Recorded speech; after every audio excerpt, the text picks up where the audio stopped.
Vérissure, le numéro 1 des alarmes en France. Rendez-vous sur vérissure.fr pour votre demande de devis gratuit. Vérissure présente.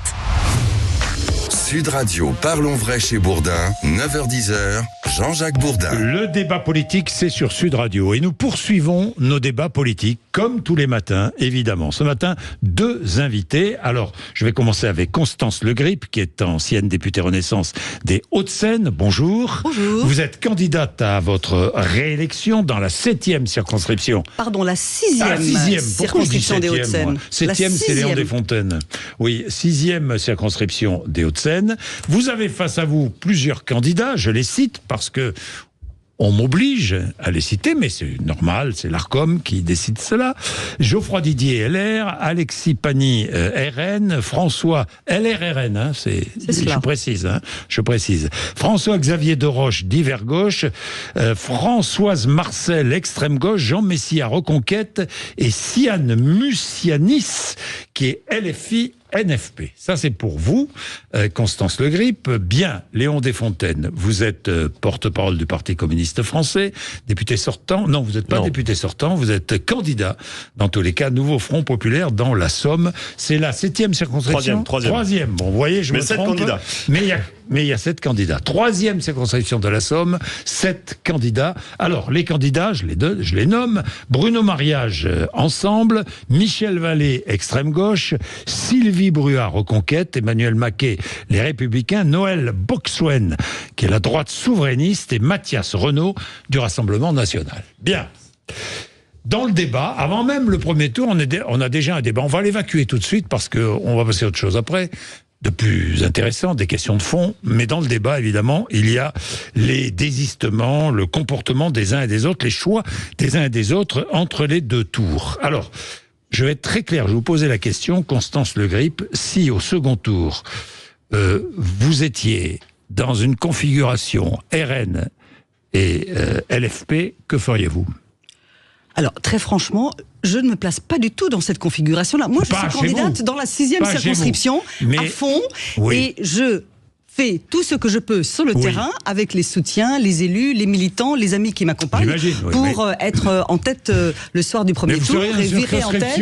Vous vous retrouveriez avec un RN et un LFP, vous feriez quoi ? Je regarderai c'est près ce qu'il en est, mais le fond de ma pensée, si je devais, j'aurais du mal à choisir, très franchement, et je pense que je prendrais le maquis. Vous auriez du mal à choisir Léon Desfontaines, par exemple ? Je ne suis pas dans la circonscription que brigue M. Desfontaines. Je regarderai les programmes, je regarderai les profils, je regarderai les accointances, mais très franchement, je pense que je prendrai le maquis. Bon, et vous auriez du mal à voter pour Constance Le Grip si vous retrouviez dans une configuration RN candidate ensemble ? Non, j'aurais pas de mal. Moi, j'ai toujours dit, entre un libéral et un libéral raciste, je ferais toujours le choix du barrage au Rassemblement national et l'extrême droite. Mais c'est clair. Oui, pour vous, c'est clair. Bon, d'accord. Bon, on a évacué cette question. Oui, ça vous avez. Oui, non, mais c'est sûr. Alors maintenant, parlons de. Tiens, un mot sur ce qu'a dit le président du Sénat. Emmanuel Macron ratatine la démocratie. Constance Le Grip, est-ce qu'Emmanuel Macron ratatine la démocratie ? Non, je ne suis pas d'accord avec cela. Retourner aux urnes, faire confiance aux Français en leur demandant de se prononcer à nouveau à la faveur d'un scrutin, c'est démocratique, c'est pas du tout ratatiné. Et vous le savez, il y a un très très grand nombre de procurations, par exemple, qui ont été demandées partout en France, qui attestent du fort. Oui, tout à fait. J'ai plus les derniers chiffres en tête, mais on a dépassé les 4500, je crois, et dans l'ensemble du département des Hauts-de-Seine, beaucoup de demandes sur les inscrits. Sur les inscrits, ça fait presque 10%. Voilà, c'est beaucoup. Voilà. Et il y a, de manière générale, on peut s'y attendre parce que tous les institutions de sondage, tous les politologues nous le disent, un fort taux de participation, un vif intérêt pour ce scrutin, un vif intérêt pour la politique. Il y a une sorte de sursaut citoyen, de sursaut civique qui est quand même intéressant si on est attaché à la vie de notre démocratie et à la participation de nos concitoyens au débat et aux choix démocratiques qui se font par l'élection. Léon Desfontaines, est-ce que Emmanuel Macron ratatine la démocratie? Alors pas à travers la dissolution, il l'a ratatiné avant, notamment lors de la mobilisation contre la réforme des retraites. Et d'ailleurs cette élection, finalement, l'élection européenne, probablement les résultats et cette élection qui est en cours, sont finalement que la résultante du mépris de la part de l'exécutif pour les Français lors de la réforme des retraites. On a quand même un gouvernement qui a mis en place un triple coup de force pour imposer sa réforme des retraites. Premièrement, il n'a pas convaincu les syndicats. Aucun syndicat n'a soutenu la réforme des retraites. Il y a une intersyndicale soudée jusqu'au bout contre la réforme. Deuxièmement, il n'a pas convaincu la population. 8 Français sur 10, encore aujourd'hui, sont opposés à cette réforme des retraites. Et troisièmement, il n'a même pas convaincu une majorité de députés pour la voter parce qu'il a dû mettre en place un 49-3. Ce triple coup de force contre notre démocratie, eh bien, s'exprime aujourd'hui dans les urnes. Et d'ailleurs, moi, je le vois dans ma circonscription, la 3e de la Somme, Emmanuel Macron est fini. Tout le monde me le dit. Personne ne veut le soutenir.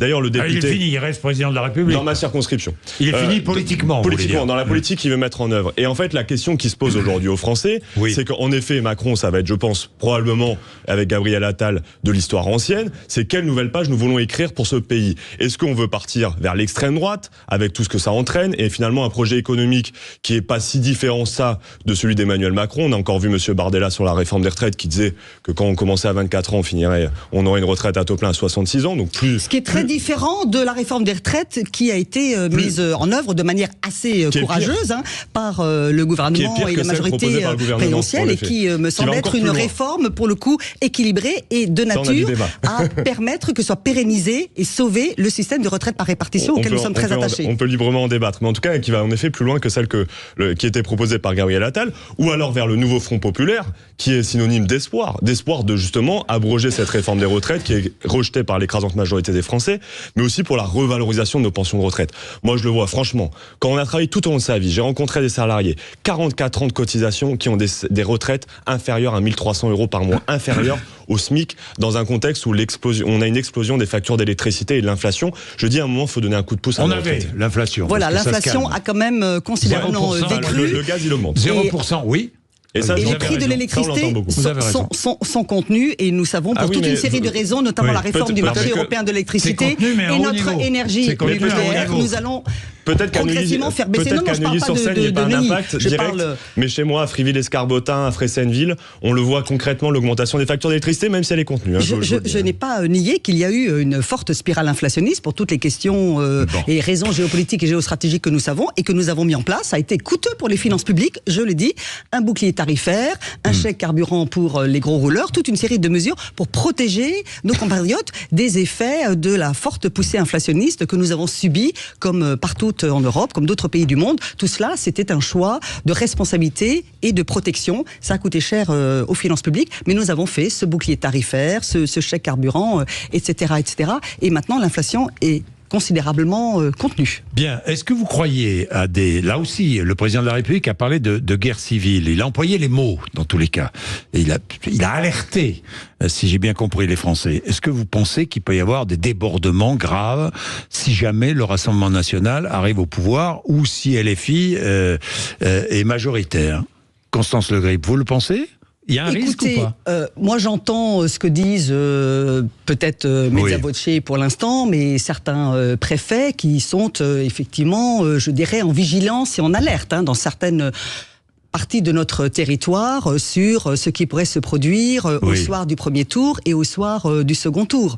Et nous avons des dispositifs de sécurité, de protection, de maintien de l'ordre qui sont d'ores et déjà envisagés et construits pour que la démocratie puisse s'exprimer au mieux. Moi, je veux pas être alarmiste. Je suis pas lancé dans une campagne électorale pour brandir des peurs ou être uniquement sur le registre de l'alarmisme. Je fais campagne pour des valeurs, pour des sujets, pour des propositions, pour une vision de construction, une vision de rassemblement républicain. Et donc je fais campagne pour, et pas en agitant uniquement des peurs, des angoisses, ou en surfant sur les inquiétudes, voire la colère, que par ailleurs j'ai bien entendu.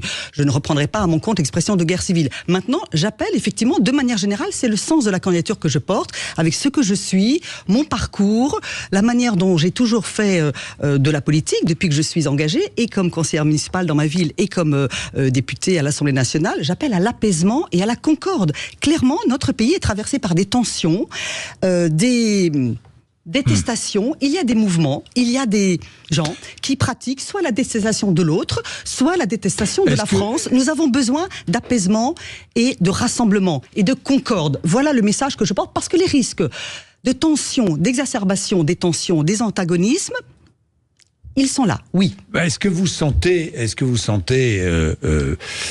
dites-nous, Léon Desfontaines, un mouvement vers le RN? C'est-à-dire que les Français se disent finalement, oui, le RN, sans même connaître le nom du candidat, on vote RN pour exprimer notre ras-le-bol parce qu'on n'a jamais essayé, parce que c'est nouveau, parce que pourquoi pas. Je le sens. Vous le sentez ? Dans la campagne dans laquelle je mène, je le sens. Enfin, Jordan Bardella a fait 45% aux européennes dans la circonscription dans laquelle je me présente. Ils ont parachuté quelqu'un qui est inconnu localement, un Lyonnais qui est collaborateur au groupe à l'Assemblée nationale du Rassemblement national, Mathias Renaud, qui est inconnu au bataillon. D'ailleurs, son affiche de campagne, il a même pas mis une photo en arrière-plan. C'est même pas la Picardie qui est en arrière-plan. Il savait pas où il mettait les pieds. Mais par contre, je vois des gens qui nous disent qu'ils vont voter pour lui. Après, moi, ce que je ressens aussi beaucoup, c'est de la colère, beaucoup de colère. Et le vote du Rassemblement national est nourri par la colère et le désespoir, le mépris qu'a eu le pouvoir politique pour les habitants de la campagne Picard notamment. Léon Desfontaines, ça, c'est vrai. Vous avez entièrement raison, il y a cette colère contre le pouvoir en place. Mais pardon, vous à gauche, vous n'avez pas su... Vous n'avez pas su recueillir cette colère. J'écoutais Jean-Luc Mélenchon hier, je ne sais plus, c'était sur LCI, je crois, qui disait oui, mais regardez, nous on s'est bien battus dans les quartiers, il y a un mouvement, ça y est, ça y est, ça se lève dans les quartiers. Mais il a oublié toutes les zones comme la vôtre. Oui, alors. La gauche nationale, peut-être, pour certaines d'entre elles, en tout cas, en effet, ont oublié la campagne, la ruralité. Par contre, ce que j'observe, moi, localement, dans ma circonscription, il y a beaucoup de maires communistes, socialistes, divers gauches, des conseillers départementaux, qui mènent un travail acharné, qui sont reconnus par les habitants pour le travail qu'ils mènent. Et aujourd'hui, ce qu'il faut, c'est une complémentarité à l'Assemblée nationale. Mais ce que j'ai envie de dire par rapport aux mots sur la guerre civile, la réalité, c'est ce que je ressens aussi beaucoup, là, dans ma circonscription depuis quelques jours, c'est une forme de colère aussi vis-à-vis du Rassemblement national qui est en train de monter vis-à-vis des faux discours et des faux semblants qui sont entretenus. J'entends aujourd'hui... Vous sentez ça ? Ça, je commence à l'entendre parce que la retraite à 66 ans, je peux vous le dire, on me l'a ressorti beaucoup hier lorsque j'étais en porte-à-porte dans le Pontieux, qui est dans le nord de la circonscription dans laquelle je me représente. J'entends beaucoup de gens dire, mais finalement, même le Rassemblement national est en train de nous trahir. Et le risque qu'il y a derrière, c'est que le Rassemblement national a fait beaucoup de fausses promesses. Si demain il est au pouvoir et qu'il met en place sa réforme des retraites qui permettra de partir à 66 ans, s'il met en place les économies qu'il a annoncées, c'est-à-dire des reculs des services publics, s'il met en place les économies, les exonérations de cotisations sociales qui aura pour conséquence une baisse de nos pensions de retraite, alors là, je vais vous le dire, oui, on sera dans un climat qui sera le gilet jaune x 10 parce que les Français se seront sentis méprisés et trahis par celles et ceux qu'ils ont amenés au pouvoir. Alors, moi, ce que je veux dire, c'est que je ne veux ni de M. Bardella à Matignon, ni de M. Mélenchon à Matignon. Je ne suis pas en train de mettre des signes et des équivalences, mais je me présente Jean-Luc Mélenchon. On est deux. Ah, moi, je vous le dis. Parce que j'entends un discours de raison, de responsabilité, de sérieux et de rassemblement pour dire que je ne veux pas, nous ne voulons pas contre les extrêmes. Et très franchement, ce que j'entends moi, vous avez beaucoup parlé de la colère, du ressentiment. Croyez-moi, sur le terrain, à Puteaux, à Courbevoie-Sud, à Neuilly, les limites de ma circonscription, et j'échange avec d'autres candidats, bien évidemment, également, parce qu'on est tous engagés dans cette opération éclair de consécutive à la dissolution, nous savons la colère, le ressentiment, le désamour, voilà, voire plus, à l'encontre du pouvoir, à l'encontre du chef de l'État. Je ne me cache pas derrière mon petit doigt et je ne suis pas langue de bois. Mais une fois qu'on a dit ça, qu'est-ce qu'on fait ? On construit, on rassemble, on fédère les bonnes énergies et surtout on se mobilise contre les extrêmes. Et très franchement, moi j'en veux à certaines forces de gauche de s'être alliées et d'être engagées dans un cartel électoral totalement dominé par la France insoumise, par M. Mélenchon et ses amis. On le voit quand même. Il n'a pas renoncé au poste de Premier ministre. Il n'a pas renoncé, mais là pour le coup ça fait peur aux gens. Vous savez, Jean-Luc Mélenchon, vous le connaissez. Le discours communautariste, le discours à certains égards avec quelques relents nauséabonds d'antisémitisme, etc.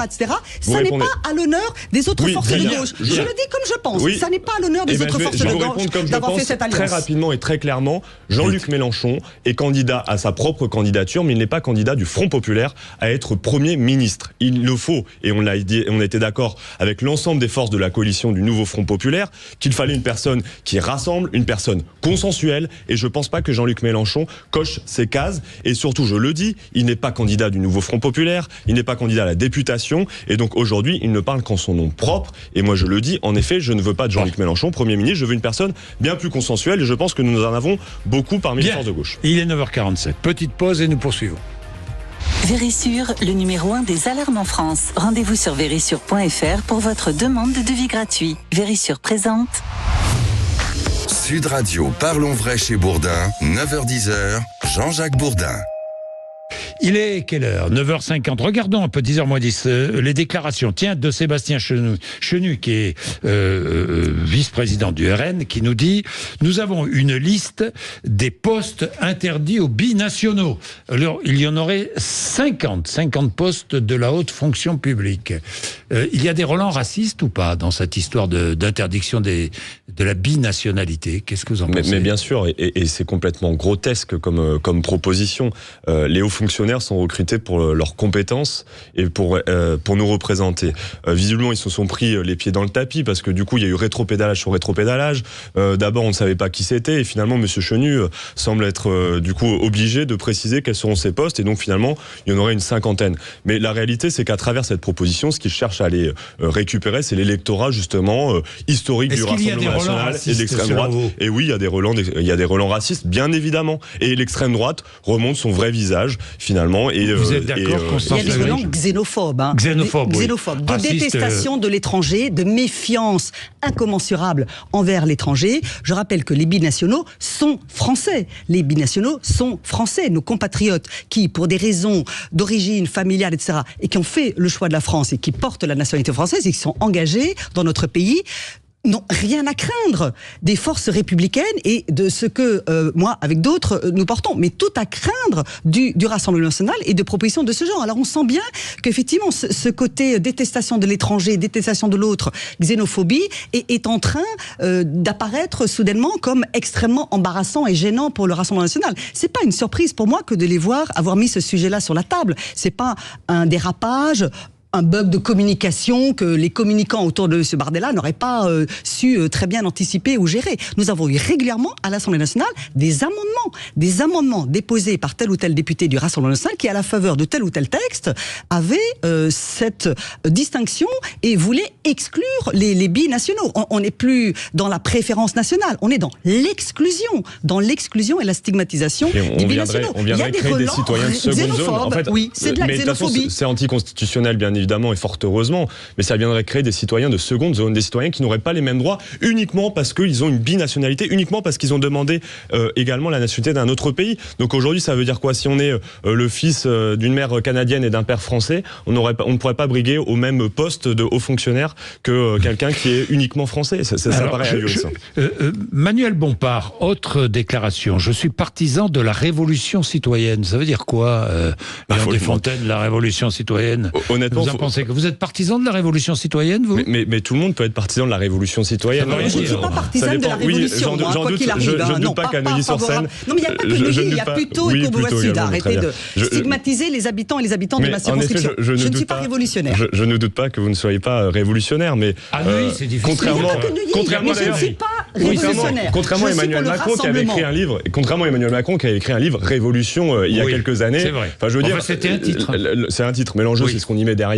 Moi, je suis partisan, en effet, que les citoyens se saisissent de ces élections législatives pour pouvoir changer radicalement les choses et changer de société. Et oui, nous aurons besoin de l'ensemble des forces sociales, associatives, syndicales et bien sûr des députés majoritaires à l'Assemblée nationale pour pouvoir faire appliquer notre projet et qui est un projet de rupture avec le système que nous avons actuellement qui permet finalement une meilleure redistribution des richesses parce qu'aujourd'hui, on le dit, ceux qui travaillent, ceux qui se lèvent tôt, qui se couchent tard, qui ont les mains usées par le travail et qui ont tout juste de quoi remplir leur frigo, eh bien cette situation elle est profondément insupportable et donc oui, si c'est ça la révolution citoyenne, je m'y retrouve pleinement. Mais l'enjeu, c'est de la définir. Vous êtes d'accord ?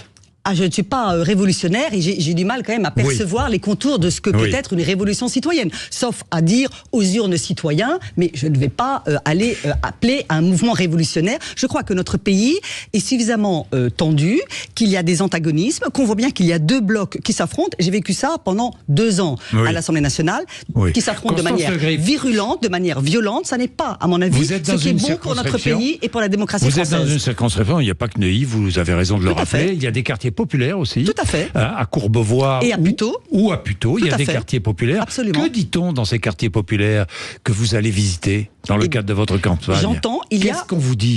On me dit qu'effectivement, il y a des gens qui souffrent, qui n'arrivent pas à finir leur fin de mois. Je ne peux pas nier l'avoir entendu, qui ont du mal à finir leur fin de mois et qu'ils attendent de la future majorité, du futur pouvoir, une politique plus c'est que ça fait 7 ans que vous êtes au pouvoir.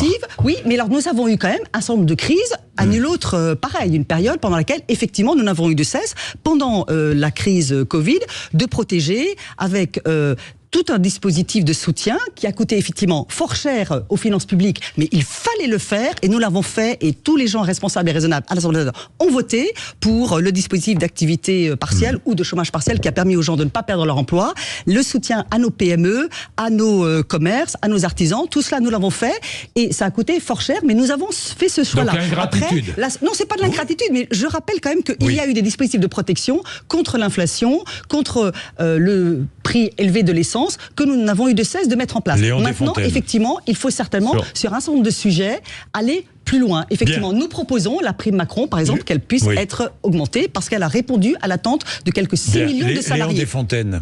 Qu'est-ce que vous entendez, vous vous répondez à Constance Le Gris. J'entends, sur le prix de l'électricité, encore une fois, vous avez mis les boucliers tarifaires, mais pourquoi vous êtes obligé d'en arriver là? On a un marché européen de l'électricité qui fait que notre électricité produite à bas coût, grâce à notre nucléaire, est indexée sur le prix du gaz allemand qui est 3 fois plus cher. C'est fini, on a porté une réforme. Pas fini. 2025. Si, attendez. Nous avons porté cette réforme du marché. Oui, la réforme, c'est que du coup, ça sera sur le temps un peu plus long.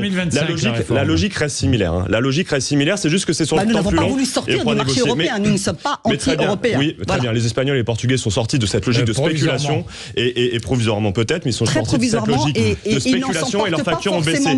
Mais juste, je veux dire franchement, on ne peut pas que vanter le bilan d'Emmanuel Macron aujourd'hui. Je fais des propositions, nous faisons des propositions. Je ne comprends pas vos propositions. Encore une fois, l'augmentation des salaires, pouvoir vivre de son travail. Il faut que les entreprises puissent supporter le coût de l'augmentation du SMIC. Que des aides au CAC 40, bah oui. Non, la baisse des charges sociales, la baisse des impôts pour les ménages et pour les entreprises, ça a touché. Non, la baisse des retraites. Je suis obligé de vous interrompre tous les deux. Au contraire, on sauve le système de retraite par répartition. Parce que le temps est écoulé, c'est terminé. Merci dans tous les cas. Un grand merci à vous, de nous voir tous les deux. Allez, merci dans un instant, émission suivante Sud Radio Média. Valérie Expert, Gilles Gansman reçoivent les journalistes consommation Olivier Dauvert et Sylvie Metzeler. À tout de suite. Sud Radio, parlons vrai chez Bourdin, 9h-10h, Jean-Jacques Bourdin.